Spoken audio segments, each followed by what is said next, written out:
Hello guys, welcome back sa video natin. And alam niyo na yung Friday, The Game Awards, no? Yun na naman tayo sa The Game Awards.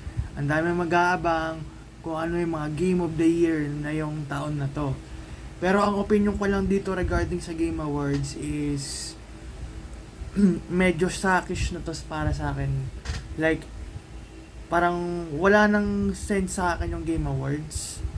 Kasi sa totoo lang, no, ang pakay lang naman talaga natin sa Game Awards is yung may mga bagong game trailers na yung sa next year, no. May mga bagong game trailer next year. Yun lang naman yung pakay natin kung bakit tayo nanonood ng Game Awards. Wala na tayong pakialam dun sa mga Game of the Year, most FPS something ganon and something like that. Ang pakay lang talaga natin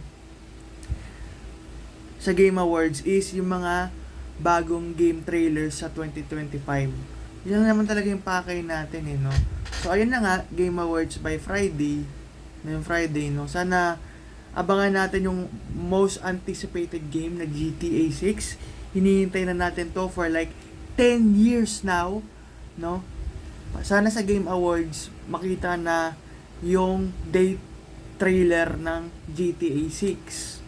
No, and especially hinihintay ko yung Mafia 4, The Old Country.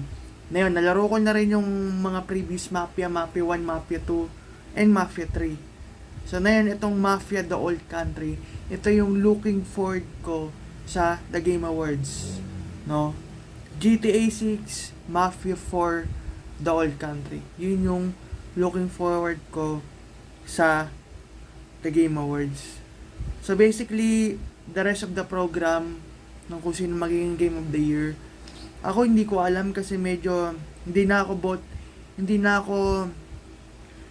boto sa game of the Year na nominee, no? Kasi ako, ang pakay ko lang talaga, no, yung mga bagong game trailers for 2025. Kaya yun yung dahilan kung bakit tayo nanonood ng Game Awards, no. Kaya ngayon, this year, medyo shakis na talaga sa akin yung Game Awards. Pero wala tayong magagawa, opinion ko lang naman to no. Kayo, ano opinion niyo dito? Ano ba reason nyo kung bakit kayo nanonood ng Game Awards? Ako, yun nga yung pakay ko is makita lang yung mga bagong game trailers for 2025. For the rest of the program, from the Game of the Year to all of the nominees, wala na akong pakialam doon. So, yun lang naman talaga yung pakay ko doon. So, ayun lang guys, anong reason nyo bakit kayo nanonood ng Game Awards? Let me know in the comments and follow for more gaming content. Peace out.